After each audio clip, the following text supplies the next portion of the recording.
The things that I'm going to tell you about today are horrendous, but the flip side of it is some of the things that the New World Order and the Illuminati know, if they were put to good use, would be fantastic.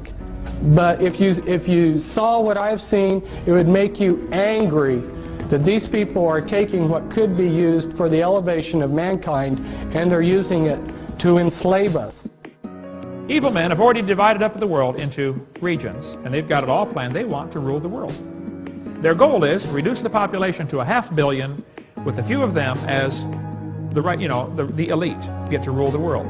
God has plans for the world, and so does Satan. And Satan's plan is no people here, maybe just a few, and a one-world government. The Bible says perilous times shall come.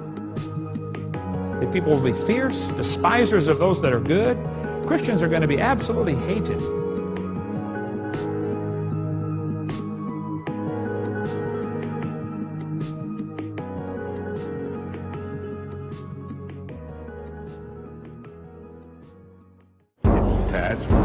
Will be to develop an overall strategy for America in this period when really a new world order can be created. It's a great opportunity. It isn't just a crisis.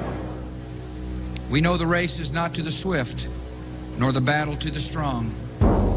Do you not think an angel rides in the whirlwind and directs this storm? But I do have one question. During the crisis, or any time that you're aware of, has the Federal Reserve or Treasury participated in any gold swaps arrangements? The Federal Reserve does not own any gold at all. We have not owned gold since 1934. You fired me once again!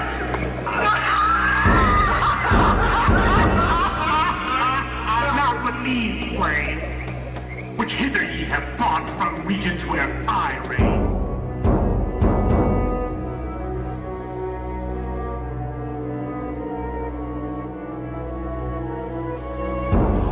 Which passages of Scripture should guide our public policy?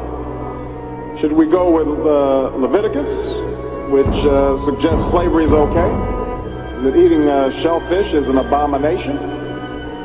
Or we could go with Deuteronomy, which suggests stoning your child if he strays from the faith? Or should we just stick to the Sermon on the Mount, a passage that is so radical that it's doubtful that our own Defense Department would survive its application?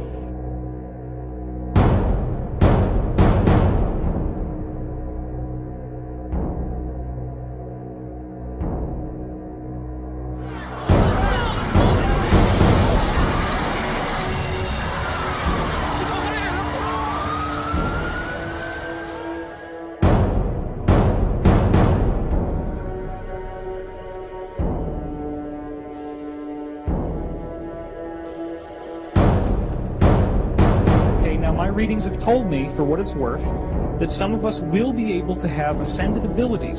I mean, full-on ascended abilities prior to the actual shift happening.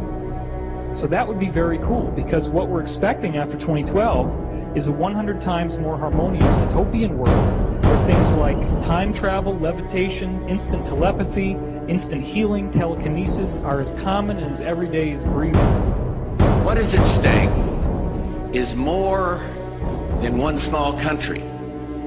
It is a big idea, a new world order, where diverse nations are drawn together in common cause to achieve the universal aspirations of mankind: peace and security, freedom, and the rule of law.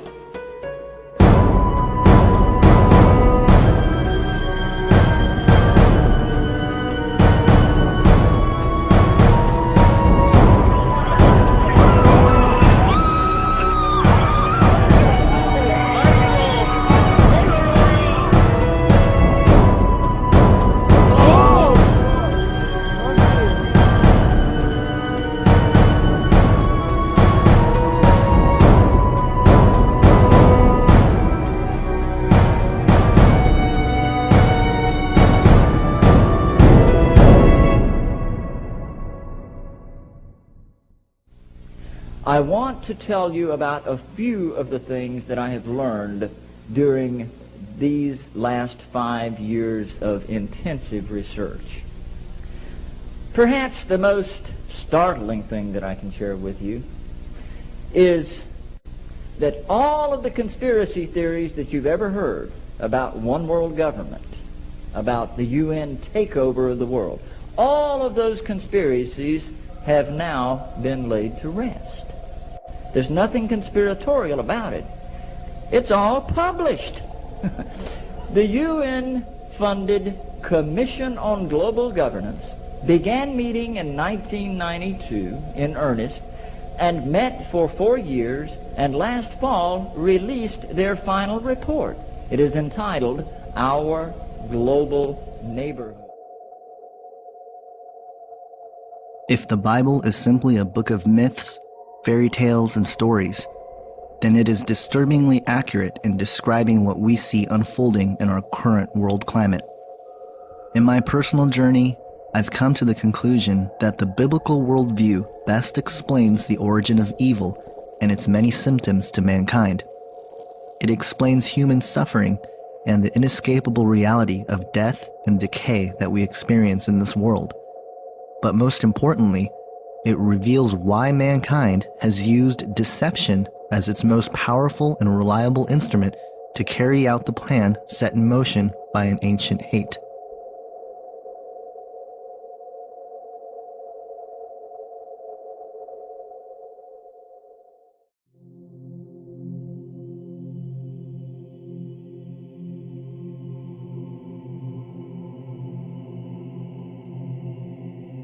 Alex Jones, in his film Endgame, Blueprint for Global Enslavement, summarizes the sacred mission of the global elite as, quote, to have a two-class system where the underclass are forced to live as slaves in tiny enclosed cities, while the elite enjoy the land of the earth, evolve into superhumans with the aid of implantable technologies, live eternal lives, and travel the cosmos.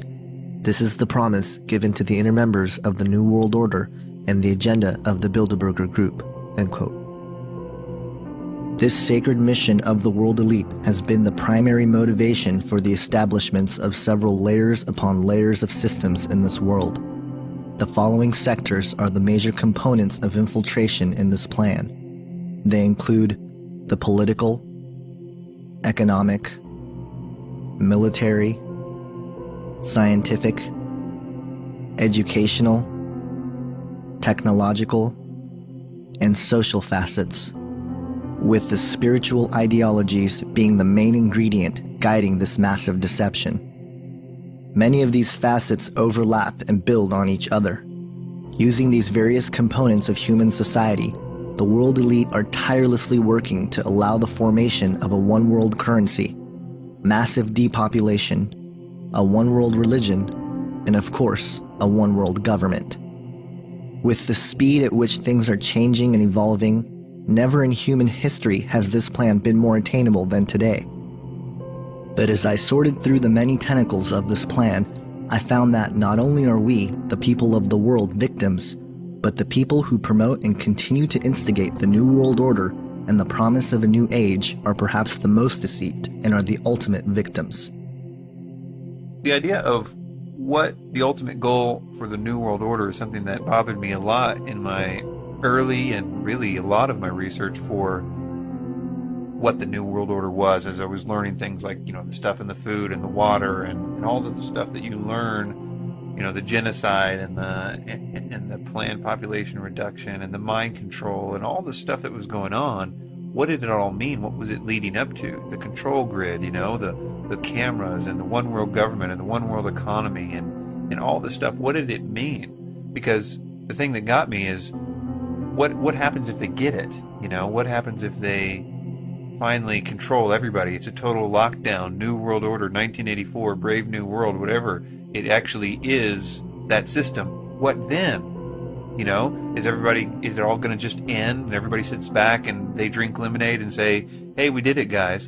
But then the connection to Satanism is really what started to pique my interest early on, and that they were theistic, Satanists. They really did believe that Satan was God, and they actively worshipped him and received instructions from the spirit world That was what tripped me out, and to see that network and every door that was kicked down, investigation led to somewhere some Satanistic connection. So the answer to what the ultimate goal and the question of who or what do I believe is behind it is the same. That is the Antichrist.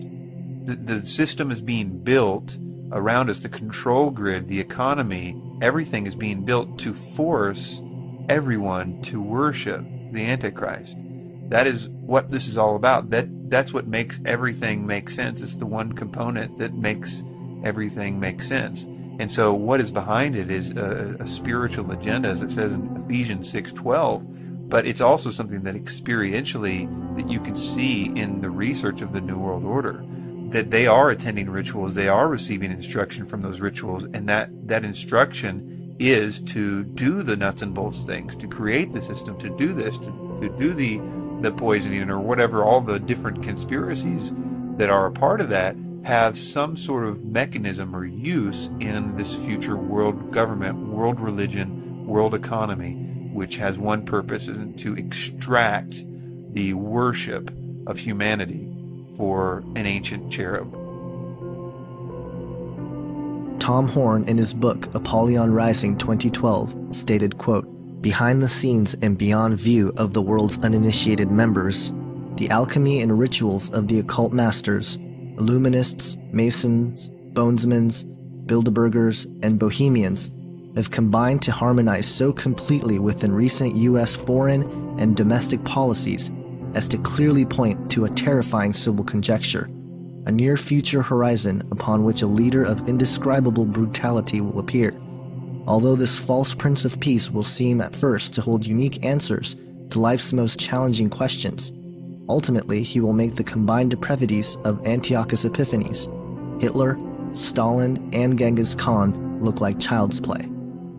So I really see what's going to happen there is there's going to be some person who's just born as a man, he grows up, I believe he's going to be part of the secret societies, he's going to have tremendous influence and power and access to all kinds of high-tech stuff, and among that will be the process known as recombinant DNA. And with recombinant DNA you can actually open up a gene or a DNA strand, and you can insert a foreign gene into that. So I think what's going to happen is he's going to take Satan's DNA, Satan's genetic code, and he's going to insert it into his own body.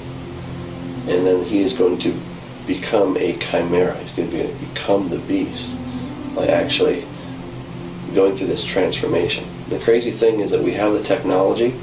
We know that the sons of God came and did this back in the days of Noah. So we have a biblical precedence for this. And I think we're seeing these kinds of things happening already today.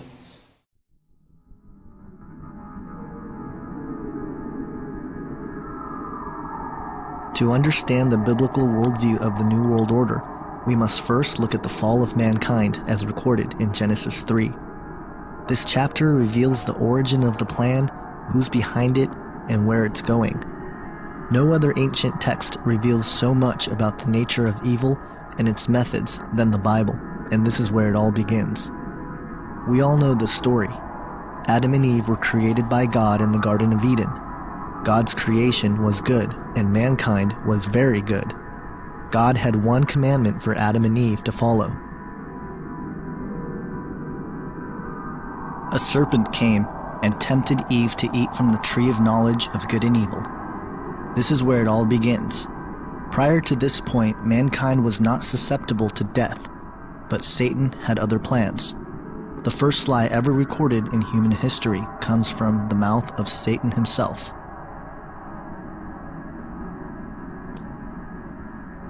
Satan, being the father of lies, was able to redefine what good meant.